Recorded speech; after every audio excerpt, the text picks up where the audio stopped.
नमस्कार। महिला महाविद्यालय की ऑनलाइन कक्षाओं में आपका स्वागत है। मैं रतिराम कक्कड़, व्याख्याता हिंदी। आज का विषय हमारा बीए पार्ट फर्स्ट से अवतरित है। आज हम हिंदी कहानी और उसका विकास का अध्ययन करेंगे। वैसे तो देखा जाए तो मानव इतिहास इस तथ्य का साक्षी है कि जब से मनुष्य ने अपनी भावनाओं, संवेदनाओं तथा संवेगों को अभिव्यक्त करने की क्षमता पाई है, तभी से वह कहानी सुनता आया है। कहानी कहना, सुनना मनुष्य की नैसर्गिक आवश्यकता रही है तथा इसके माध्यम से उसने अपने सामाजिकता का विकास भी किया है।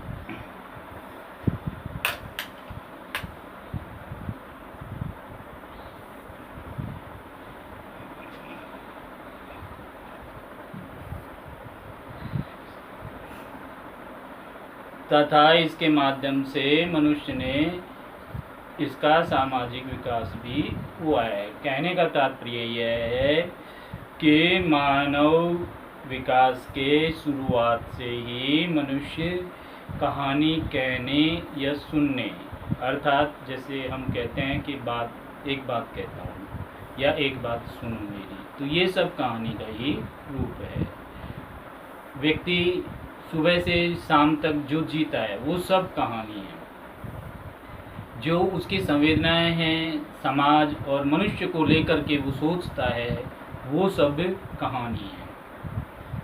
वैसे तो देखा जाए तो कहानी एक मनोरंजन का साधन है जिसमें जीवन उपयोगी संबंधी उपदेश जरूर होता है।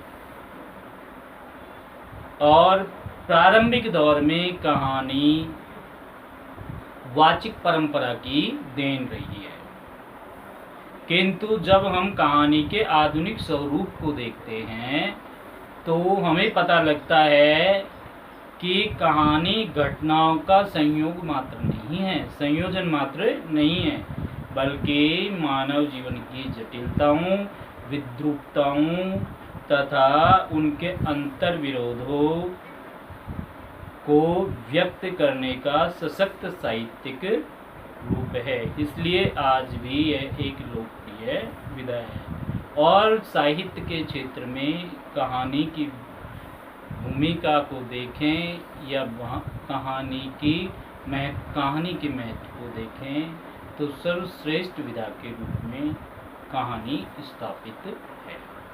हिंदी कहानी जिस रूप में आज हमारे सामने है, वह बिल्कुल निश्चित रूप से कहा जा सकता है कि पश्चिम यानी कि अंग्रेजों के आने के पश्चात शॉर्ट स्टोरी के अनुसरण पे विकसित हुई है। किंतु भारत के प्राचीन साहित्य में हमें कहानी के अनेक रूप मिलते हैं। भारत एक बहुत प्राचीन देश है और प्राचीन समय से ही भारत में विभिन्न प्रकार से कहानी, कथा, आख्यायिका, गल्प, गप्पे कहने और सुनने का चलन रहा है ना। कल्पना तत्व की प्रधानता से मुक्त कथा कहानी का ही रूप ले लेती है।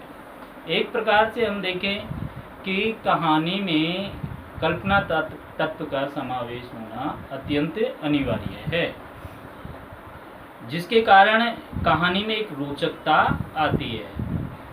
जिस साहित्य दर्पणकार ने यानी कि विश्वनाथ ने गद्य काव्य का वह प्रमुख प्रभेद माना है कहानी, जिसमें सरस इतिवृत्त की रचना होती है, जैसे बाणभट्ट की कादंबरी। जिस साहित्य रूप का इतिवृत्त ज्ञान एवं सत्य हो उसे आख्यायिका कहते हैं।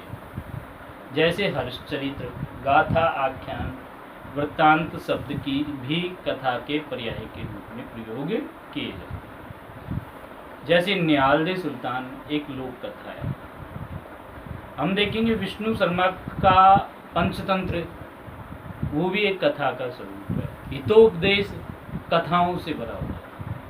तो ये हमारी जो पुरानी परंपरा रही है उसमें कथा के तत्व जरूर मिलते हैं, किंतु इससे में कोई भी शब्द वर्तमान कहानी का पर्याय नहीं है।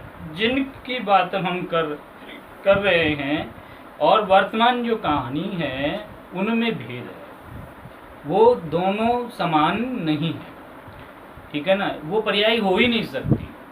अर्थात जैसे तेनालीराम के किस्से, पंचतंत्र की कहानियाँ, हितोपदेश, निहाल दे सुल्तान, हमारे गाथा कही जाती है, आख्यान कहे जाते हैं, वृत्तांत सुनाए जाते हैं, ठीक है ना, आख्यायिकाएँ होती है, आरण्यकों में लिखा हुआ है, वो सब वर्तमान कहानी से किसी न किसी बिंदु पर क्या है, अलग है, क्योंकि वह अपने स्वरूप और रचना विधान तथा प्रक्रिया में इन सबसे भिन्न है तथा आधुनिक कहानी को इनसे अलग करके समझा जा सकता है। अंग्रेजी की जो शॉर्ट स्टोरी के लिए बंगला में गल्प नाम प्रचलित है, इसी प्रकार हिंदी कहानी बंगला के माध्यम से अंग्रेजी से आई।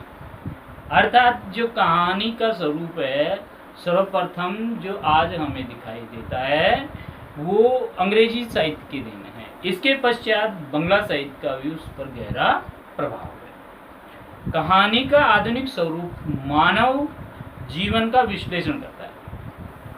यह अर्थात आधुनिक कहानी मानव जीवन के विश्लेषण पर आधारित होती है। इसलिए मुंशी प्रेमचंद ने कहानी के विषय में लिखा है कि कहानी एक रचना है जिसमें जीवन के किसी अंग या किसी एक मनोभाव को प्रदर्शित करना ही लेखक का उद्देश्य होता है। उसके चरित्र, उसकी शैली, उसकी कथा विन्यास सब उसी भाव को पुष्ट करते हैं, मजबूत करते हैं। कहानी के एडगर एलन पो ने कहानी को एक ऐसी रचना माना है जिसमें एक केंद्रीय वस्तु हो जो एक बैठक में पढ़ी जा सके, जो मौलिक हो, जो उत्तेजित या प्रभावित करने की क्षमता से युक्त हो और जिसमें प्रभावानुभूति की विशेषता हो। वस्तुतः कहानी लघु आकार वाली वह गद्यात्मक विधा है जिसमें लेखक मानव मन या मानव जीवन की किसी महत्वपूर्ण संवेदना को या स्थिति को कल्पनात्मक ढंग से अभिव्यक्त करता है। अब हम हमारी पुस्तक के अनुसार अगला जो अध्ययन करेंगे वह कहानी कला के प्रमुख तत्व, अर्थात जो कहानी बनती है वो कौन कौन से तत्वों से बनती है, इस चीज़ का हम अध्ययन करेंगे। अर्थात कहानी के तत्व कहानी के निर्माण के लिए अत्यावश्यक होते हैं। कहानी का रचना विधान स्पष्ट करने वाले जो तत्व हैं उनका हम अध्ययन करेंगे। कहानी एक महत्वपूर्ण साहित्यिक विधा है, जैसे कि हम चर्चा कर ही रहे हैं, जिसमें वास्तविक जीवन के यथार्थ तथा मानव के अंतर्मन की जटिल चेतनाओं का विश्लेषण किया जाता है। कथा समीक्षकों ने कहानी के मूल्यांकन के लिए उन प्रमुख आधारों को खोजा है जिस पर कहानी का रचना विधान खड़ा होता है। इन्हीं आधारों को कहानी के तत्व के नाम से अभिहित किया गया है। शास्त्रीय समीक्षा द्वारा निर्धारित कहानी के प्रमुख तत्व ये माने गए हैं, जैसे कथानक नंबर 1, पात्र या चरित्र चित्रण, संवाद या कथोपकथन, देश काल वातावरण, भाषा शैली और छठा है उद्देश्य। ठीक है ना, कथानक, पात्र या चरित्र चित्रण, देश काल वातावरण, संवाद या कथोपकथन और भाषा शैली तथा उद्देश्य। अब हम चर्चा करेंगे कि कथा वस्तु क्या होती है। जैसे प्रेमचंद की कहानी हम पढ़े कोई भी, तो उसमें एक कथानक स्पष्ट होता है, ठीक है, जैसे नमक का दार होगा, एक कथानक को स्पष्ट करती हुई कहानी है। कोई सी भी कहानी ले लीजिए जो आधुनिक काल की कहानी है, ठीक है, उसमें कथानक बहुत स्पष्ट होता है।